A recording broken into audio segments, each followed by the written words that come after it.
আজকে বানাবো জলপাইয়ের আচার।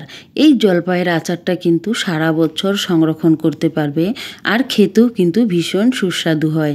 এই আচারটা বানানোর জন্য দেখো আমি জলপাইগুলো কিন্তু কেটে রেডি করে নিয়েছি। এখানে 2 কিলো জলপাই নিয়েছি। এবার জলপাইগুলোকে সেদ্ধ করে নেব। একটা কড়াই বসিয়ে দিয়েছি, কড়াইয়ের মধ্যে দিয়ে দিলাম জল। এরপর আমি জলপাইগুলো যে কেটেছি সবগুলো জলপাই এখন এইভাবে সেদ্ধ করে নিতে হবে।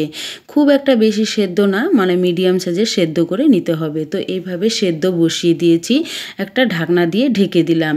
অন্য পাশে আমি মশলা তৈরি করে নিব। এখানে নিয়েছি অনেকগুলোই শুকনো লঙ্কা নিয়েছি, 10-12টা শুকনো লঙ্কা দিয়ে দিলাম আমি। ধনিয়া 2 টেবিল স্পুন, জিরা দিয়েছি 1 টেবিল স্পুন। এবার পাঁচফোড়ন দিব 2 টেবিল স্পুন। এই শুকনো উপকরণগুলো সবগুলো সুন্দর করে ভেজে নিতে হবে।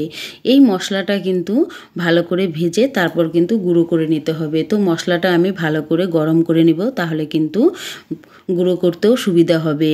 অন্য পাশে দেখো জলপাই কিন্তু সেদ্ধ হয়ে গিয়েছে। এবার জলপাইগুলোকে নামিয়ে নিব। এবার আবারও ওই কড়াইটা বসিয়ে সুন্দর করে গরম করে নিব। তারপর দিয়ে দিলাম আমি 1 কাপ তেল, আর ফোড়নে দিয়ে দিলাম 1 টেবিল স্পুন পাঁচফোড়ন। পাঁচফোড়নটা খুব সুন্দর করে লাল করে ভেজে নিব। এরপর জলপাইগুলো যে সেদ্ধ করে নিয়েছি সেই জলপাইটা দিয়ে দিব। এই জলপাইয়ের আচারটা কিন্তু ভীষণই সুস্বাদু হয়, আর এর দেখতেও কিন্তু অনেকটা সুন্দর। এইভাবে কেটে জলপাইয়ের আচার বানালে এর মানে স্বাদ একদমই অন্যরকম হবে। আপনারা তো অনেকভাবে জলপাইয়ের আচার খেয়েছেন, কিন্তু এইভাবে একবার হলো জলপাইয়ের আচারটা বানিয়ে খেয়ে দেখবেন, ভীষণই ভালো লাগে। দেখো খুব সুন্দর করে আমি নেড়ে চেড়ে তারপর কিন্তু 2 মিনিটের মতো ভেজে নিয়েছি। এরপর এখানে আমি দিয়ে দিলাম 500 গ্রাম চিনি।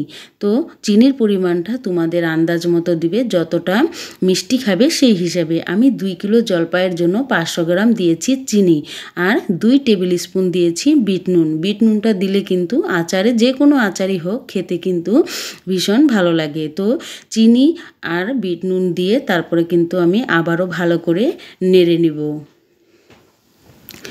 এইভাবে নেড়ে চেড়ে চিনিটাকে গলতে দিব। গ্যাসের ফ্লেমটা কিন্তু এখানে হাই করা আছে, বেশি একদম লো করে রাখিনি, তাহলে চিনিটা কিন্তু খুব সুন্দর গলে যাবে। এবার আমি একটা থালা দিয়ে ঢেকে দিলাম, তাহলে চিনিটা অনেক তাড়াতাড়ি গলে যাবে। দেখো চিনি কিন্তু প্রায় গলে এসেছে, আরও চিনি গলা বাকি আছে। তো আরও কিছুক্ষণ এইভাবে নেড়ে চেড়ে নিব, তারপর কিন্তু চিনিটা গলে যাবে। বন্ধুরা, তোমরা যদি নতুন হয়ে থাকো চ্যানেলটা সাবস্ক্রাইব করে দেখো, আর পাশে থাকা বেল আইকনে প্রেস করে রাখো, তাহলে কল্পনা মণ্ডল রান্নার রেসিপিতে যে নিত্য নতুন ভিডিওগুলো আছে সেগুলো কিন্তু সবার আগে পৌঁছে যাবে তোমাদের কাছে।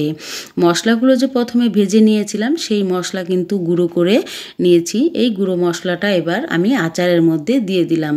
এবার আবারও সুন্দর করে ভালো করে নেড়েচেড়ে মিশিয়ে নিতে হবে। এই আচারটা বানানো কিন্তু খুবই সহজ, আর অনেক তাড়াতাড়িও কিন্তু বানানো যায়। কোনো রোদে দেওয়ার ঝামেলা ছাড়াই কিন্তু আচারটা তৈরি করা যায়। দেখো আচারের কালারও কিন্তু খুব সুন্দর চলে এসেছে। এইভাবে ভালো করে নেড়েচেড়ে অনেকক্ষণ কিন্তু সুন্দর করে চিনিটা যেই পর্যন্ত না গলে যায় ভালো করে, সেই পর্যন্ত কিন্তু রান্না করে নিতে হবে। তো এইভাবে ভালো করে নেড়েচেড়ে এরপর আমি এখানে দিয়ে দিলাম আমি 1/2 টেবিল স্পুনের মতো হলুদের গুঁড়ো। তো হলুদের গুঁড়োটা দিয়ে আবারও ভালো করে নেড়ে নিব।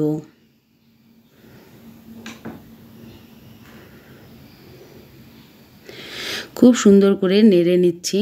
আর এখানে যে চিনির যে রসটা বেরিয়েছে এটা কিন্তু এতটা রস থাকবে না, জাল করে শুকিয়ে নিতে হবে। খুব একটা বেশিও শুকানো যাবে না, মিডিয়াম মতন জাল করে শুকিয়ে নিতে হবে, তাহলে কিন্তু আচারটা অনেক দিন পর্যন্ত ভালো থাকবে। আর যে কোনো আচার কিন্তু বানানোর পর মাঝে মাঝে রোদে দিলে সেই আচার কিন্তু আরও বেশি ভালো থাকে। তো এইভাবে দেখো সুন্দর কিন্তু আমি জাল করে নিয়েছি, আরও কিছুক্ষণ জাল করে নেব। বন্ধুরা, তোমাদের দেখানোর সুবিধার্থে আমি বারে বারে দেখিয়ে দিচ্ছি যে কতটা পরিমাণে শুকিয়ে নিতে হবে। তো এইভাবে সুন্দর করে জাল যখন হয়ে যাবে তখন আমি এর মধ্যে দিয়ে দিব ভিনিগার। এখানে ভিনিগার দিব আমি এই চিপিটা দিয়েই 1 চিপি।